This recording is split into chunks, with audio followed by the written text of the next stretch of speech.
ভাজি আমার অনেক পছন্দ। ভাজি দিয়ে আমি এক প্লেট ভাত খেয়ে ফেলতে পারি অনায়াসে, আমার কোনো রকম লাগে না। হ্যালো বন্ধুরা, আসসালামু আলাইকুম। আপনারা সবাই কেমন আছেন? আপনাদের সবাইকে স্বাগতম লুবনার সংসার পেজে। আমি ভাজিটা অনেক পছন্দ করি, কিন্তু আমার স্বামী হচ্ছে সে ঝোল ছাড়া ভাত খেতে পারে না। ঝোল দেন, ডাল দেন, তা দিলে সে ভাত খেতে পারবে, ভাজি করলে সেইভাবে ভাত খায় না। তার জন্য আমি ভাজি না করলেই চলে, এরকমই করি না বলতে পারেন। মাঝে মাঝে ভুল ভবিষ্যৎ করি।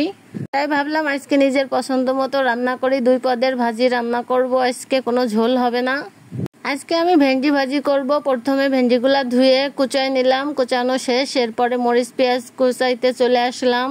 আমার মতো আপনারা কারা আছেন যারা ভাজি প্রেমী, যাদের ভাজি অনেক ভালো লাগে, ঝোল ভালো লাগে না, সবাই একটু বলবেন। আর ভেন্ডি ভাজিটা তো আমার অনেক মজা লাগে। চলে আসলাম রান্না করার জন্য, কোটা শেষ।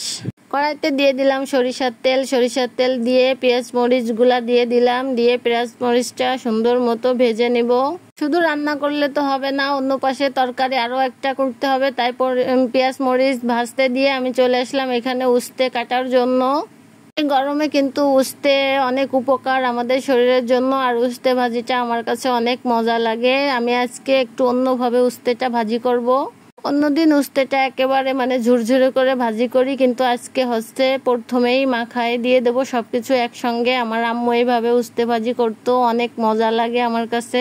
এক পাশে ভেন্ডি ভাজি করতেছি, অন্য পাশে উস্তা আলু এগুলা করতেছিলাম। ভেন্ডি ভাজার জন্য মরিচ পেঁয়াজটা ভাজা শেষ, তাই তুলে রেখে দেবো।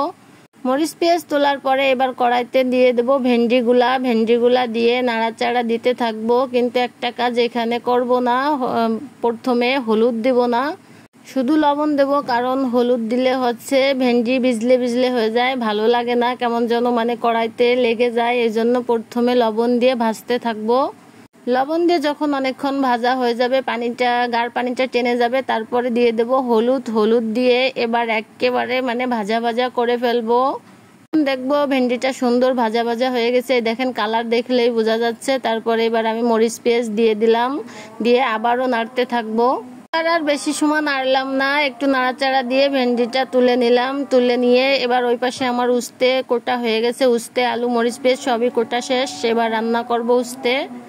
এখানে প্রথমে লবণ হলুদ দিয়ে উস্তের ভিতরে আপনার সরিষার তেল দিয়ে সুন্দর মতো কষলাবো, হাত দিয়ে কষলিয়ে দেব। আর আমার হাত একটু কেটে গেছিল, তার জন্য আমি মরিচটা দিলাম না, মরিচ পেঁয়াজটা পরে দেব। লবণ হলুদ দিয়ে সুন্দর মতো মাখাইতে থাকবো অনেক সময় মাখানোর পরে।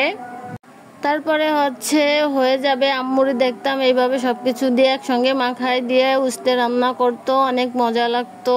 এবার এখানে মরিচ পেঁয়াজ আর রসুনটাও দিয়ে দিলাম, দিয়ে সুন্দর মতো ঢাইকে দিলাম। ঢাইকে দিয়ে গাঢ় পানি যখন টেনে গেছে আর একটু হালকা ভাজা করলাম। তো হয়ে গেল আমার উস্তে ভাজি। সবাই ভালো থাকবেন, সবাই একটু লাইক কমেন্ট শেয়ার করে দেবেন।